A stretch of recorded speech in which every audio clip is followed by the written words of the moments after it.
Assalamu alaikum. Detroit, miles number 1. Said, man, how was you in the Nation of Islam? You say 30 years. I seen you out in the streets with us, dog. You was out there with us, man.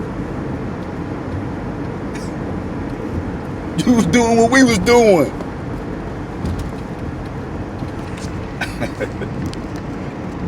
Let me explain something to you, man. One day, one of my houses that I used to own had, I guess it needed snake. You needed to get a snake. So the tenant that was living in there, she said that she knew a plumber that her grandma used X, Y, and Z for years. So I said, oh, okay. So anyway, he came over, he did the job. And then I came and I paid him after that. Like, when I get there, the guy know me, right? And so we kicking it. And I'm like, he make me remember him. I'm like, he's straight school crap, but it just, I didn't know who he was. Especially when we was young, man, you getting money, man. The working man don't get no props. Y'all get all the props now. Y'all still don't get no props. What I do is, what we do as working men, we work, but y'all don't know where we come from. So we work hard just like y'all, but y'all know when y'all get off work, y'all dealing with a different human being. When y'all see how them guys dress when they get off work, you know you dealing with a different human being. Yeah, like, what are you talking about? I'm just acting silly. Anyway.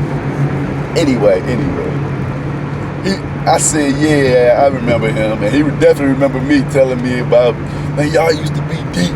I seen how y'all be coming through, blah, blah, blah.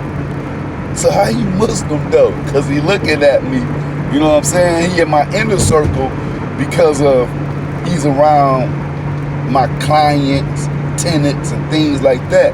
And then you also are able to come to my home and do work for me like that. So now he able to see like, damn, dude is a real Muslim.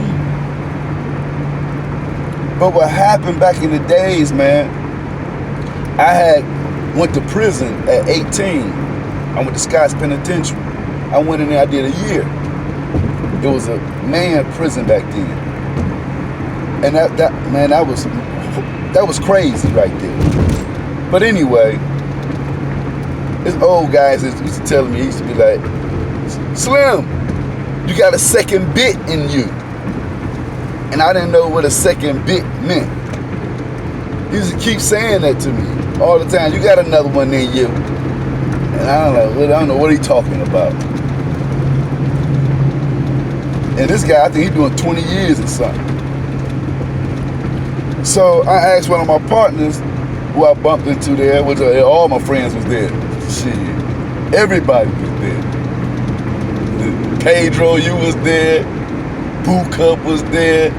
Cheeks was there. Eastside was there. Bam was there. White Boy Rick was there. Dago was there. Ballhead was there. What are you talking about, man? We all was in Scots. But anyway, I asked one of them cats, and they said, "Man, you gonna get a B prefix, meaning you gonna come back to prison." And I was like, "Whoa!" It kind of messed me up, but I didn't pay attention. But I was just like, "Wow, this man tripping." That's what he called me, Slim. You got another B. You got a B pre. You got another bit in you. That's what he always say. That's what this dude tripping, right?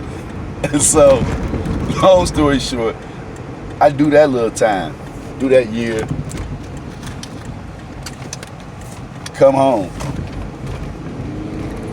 When I come home, I get right back in the game. I get back in the game and doing our thing.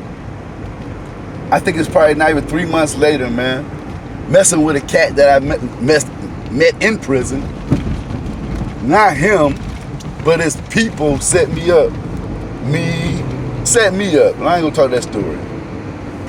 But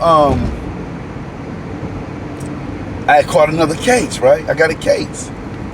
I got a case in Sterling Heights, so I'm fighting my case in Macomb County. I got a drug case. So I fight that case. I fight that case for 2 years, man. But the first year, you know, they kept postponing my court date. So I was able to stay up in the streets and hustle, but you always had this weight on your shoulder knowing that you got to go deal with this. Imagine having that weight on your shoulder for 2 years, man. And some of you cats might know about it because the feds be doing stuff like that. They had my man E out like that probably about 3-4 years. But this is some state case, and I'm 19, I'm 18, I'm 19 now. So I'm still doing my thing. I mess around and catch another case. I catch this case out of town. I catch a federal case on some humbug stuff, and I'm not going to go off into that. Anyway, I get up off under that quick because that was a bunch of bullshit. It was an entrapment. The trap didn't work, and they tried to put some other stuff on me. I thank God it didn't work. Woo! But anyway, just an introduction.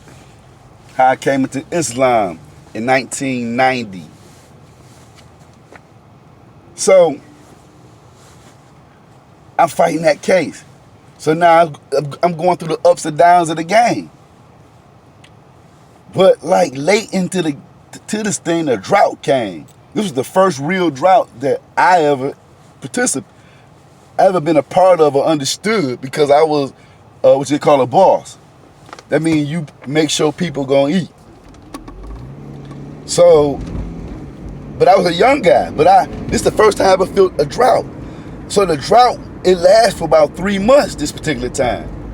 And that sucker snatched OGs down. And we was getting by the best way we can. But I got real stressful in that time, man, and restless. Cause they called me for a court date, man. I don't gave my cars to my lawyer, all type of stuff, right? So I gotta go to court again. Long story short, I'm stressed out. I wind up calling my auntie. She's passed away now. May Allah be pleased with her. Amanika. She sent me to the Nation of Islam, which I had already knew a little. I didn't know nothing about Islam, but somebody had pointed me to that building before. I dropped somebody off. So long story short, she told me to go up there. And I said, you know what, I'm going to go. Because I had asked her, I said, I want to learn what you learned. Because she changed. She used to be with my mama like this. And that lady changed. That's the only person I ever seen change in my life. Change. From doing one thing to start living a whole new life. So anyway, I called her. She answered the phone. She told me a good place for you to go. I mean, she said a good place for you to go is to go there. And sent me to the Nation of Islam. And the first day I went up in there, I walked in there and I sat down.